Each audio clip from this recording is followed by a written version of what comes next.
हुकूमत पाकिस्तान की तरफ से करतारपुर बॉर्डर खोलने के फैसले से कनाडा में मुकीम सिख कम्युनिटी में भी खुशी की लहर दौड़ गई है। और कैलगरी में सिख गुरुद्वारा के सदर सरदार रणबीर सिंह का कहना है कि पाकिस्तान के इस फैसले से दुनिया भर के सिख बहुत खुश हैं। नदीम तुफैल से गुफ्तगू में कनाडा के सिख बिरादरी ने मजीद क्या कहा, आप भी सुनिए। बहुत ही वधिया जिहड़ा अपने उपराला किया जाए सरकार वालों, बहुत ही अपने सिखां दे विच खुशी की लहर आ, क्योंकि सिखां दी जिहड़ियां भावनावां आ गुरु घर नाल जुड़ियां हुंदियां हमेशा ही, ते हरेक सिख गुरु घर दे दर्शन करना चाहुंदा आ।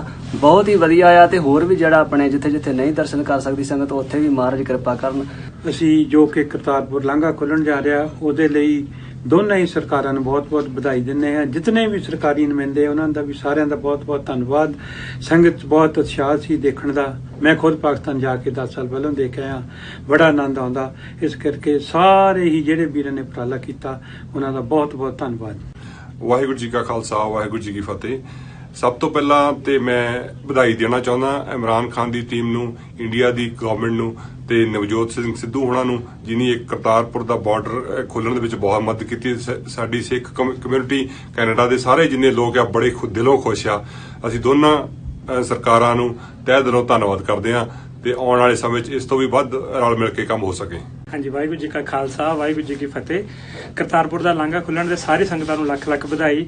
ਸਾਡਾ ਪੰਜਾਬ ਇੱਕ ਹੋ ਜਾਏਗਾ ਦੁਬਾਰਾ ਜੀ, ਸਾਨੂੰ ਆਣਾ ਜਾਣਾ ਖੁੱਲ ਜਾਏਗਾ। ਦੋਨੋਂ ਪਾਸੇ ਦੇ ਨਾਗਰਿਕ ਇਸ ਚੀਜ਼ ਦਾ ਬਹੁਤ ਜ਼ਿਆਦਾ ਬੈਨੀਫਿਟ ਹੋਣਗਾ।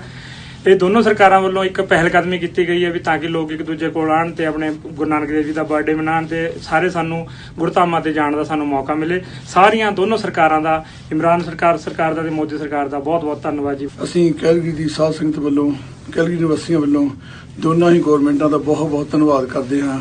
ਜਿਨ੍ਹਾਂ ਨੇ ਵੀ ਉਪਰਾਲਾ ਕੀਤਾ ਉਹਨਾਂ ਦੇ ਬਹੁਤ ਧੰਨਵਾਦ ਕਰਦੇ ਹਾਂ ਕਿ ਜਿਹੜਾ ਰਸਤਾ ਖੁੱਲ ਰਿਹਾ ਹੈ। ਜੋ ਲੋਕਾਂ ਦੇ ਦਿਲਾਂ ਦੀ ਧੜਕਣ ਕਰਤਾਰਪੁਰ ਦੇਖਣ ਦੀ ਹੈ ਉਹ ਇੱਕ ਦਿਨ ਠੰਡੀ ਹੋ ਜਾਵੇਗੀ ਤੇ ਉਹ ਦੋਨਾਂ ਹੀ ਮੁਲਕਾਂ ਦੀ ਸਰਕਾਰਾਂ ਨੂੰ ਆਸ਼ੀਰਵਾਦ ਦੇਣਗੇ। ਹਾਂਜੀ, ਜੋ ਬਾਰਡਰ ਖੋਲਿਆ ਗਿਆ ਕਰਤਾਰਪੁਰ ਦੇ ਦਰਸ਼ਨਾਂ ਵਾਸਤੇ ਬਹੁਤ ਖੁਸ਼ੀ ਵਾਲੀ ਗੱਲ ਹੈ।